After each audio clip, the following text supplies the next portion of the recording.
Hey, it's Chris, Liege Games. It isn't right for you. It isn't. You should not buy this game.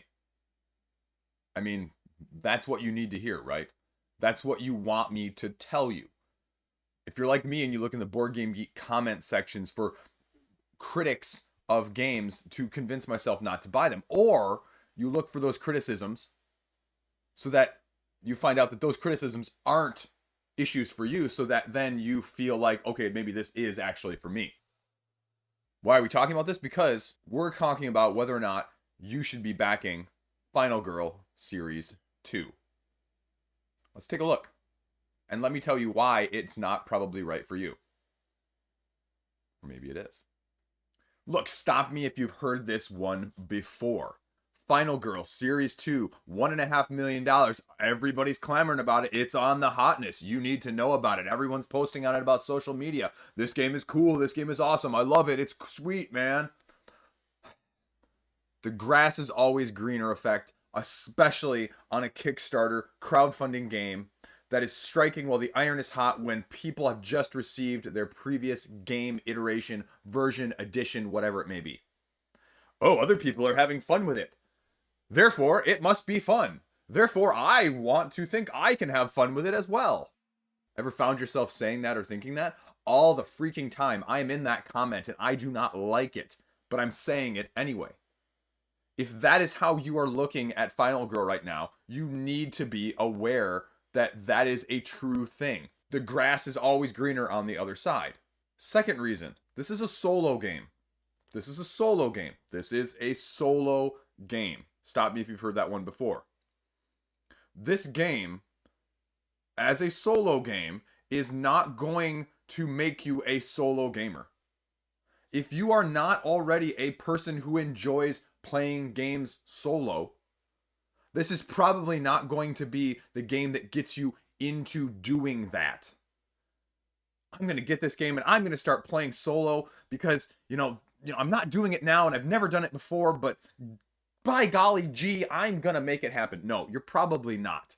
The odds are against you. They are. And that's okay.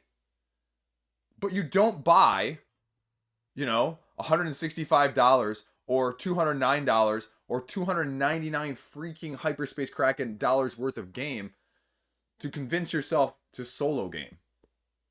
You buy something that's like $25 over the counter, Robinson Crusoe or Friday, to make sure you actually like playing games, tabletop, hobby games like that in the first place. This is not the one to experiment on, especially with a triple digit price point. Those two things, not a good entry point from that state. So don't convince yourself up here to get it down there.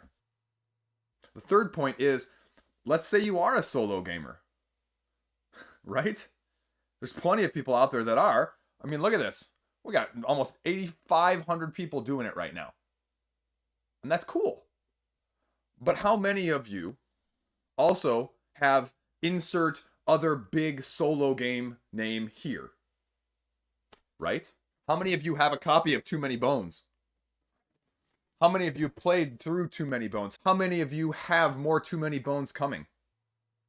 Insert other chip theory games here. Insert other big solo campaign games or sprawling solo games here. Because these solo games, like this, like that, tend to take on a life of their own. They are, I don't want to dare say lifestyle games, but they are. I mean, you can play Too Many Bones dozens of times before you're going to be tired of it. But do you? Do you? Have you? How many of your big games, your big solo games, have you played double digits? If the answer is none, or I can count them on one hand, maybe you should go play them instead and save your money. Again, I'm in this comment and I don't like it, but I'm saying it anyway because it has to be said. It's, solo games are very akin to campaign games. One is too much and I cannot have too many at the same time, right? Mage Knight, Cloud Spires, Robinson Crusoe, all of those multiple games, multiple scenarios, multiple situations that you have probably not come anywhere close to exhausting. I mean, that's okay. But especially with something like this where, again, let's be honest, you're going to probably get a bundle, a large, massive package of, let's see this, 1, 2, 3, 4, 5, 6, 7, 8, 9, 10 expansions just in Series 2, let alone Series 1. And they talk about the 100 or so whatever combinations that you can do between all of them. If you can't play a game that only has a dozen or 2 dozen, why do you need 100? Again, just putting that out there as food for thought. Do you really? Are you going to actually play that? I mean, speaking of that point, there's too many expansions. If you're going to get something, don't get them all. You don't need all of them. You don't need all of them. I talk about this all the time at my work. Need versus want. You want all of them. You do not need all of them. I mean, I wanted all of the Marvel United expansions. Guess what? I sold 3 of them because I don't need them. You know, they are not all built equal, built the same, but I only know that because I played them and I realized that and they weren't going to get played anymore. Is that just what's going to happen with this? Is you're just going to buy it to sell it? I hate that. I'm not saying I haven't done it. Again, I'm in that comment and I don't like it, but I don't recommend buying just to resell.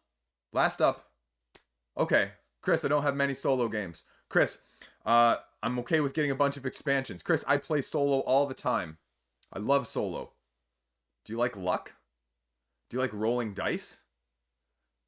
Do you like not being able to mitigate it to your heart's content? Because this game has that.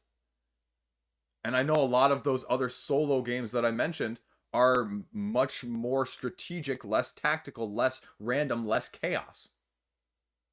Do you like that in your games? Period.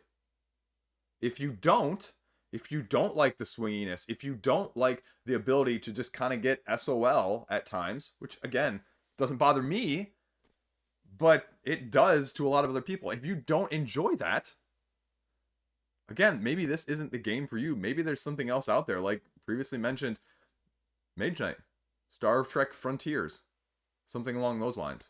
Again, like, where do you fall on that spectrum? Is that right for you? I mean, if you don't fall under any of these categories and you're saying, oh, Chris, I didn't check any of those boxes. So, you know what?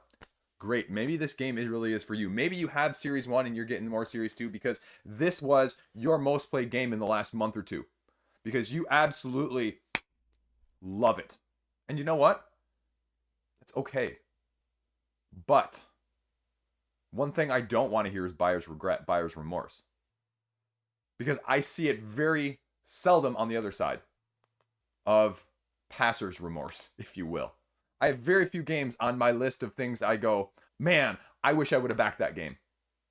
You know what? It's a much longer list. Man, I should not have backed that game.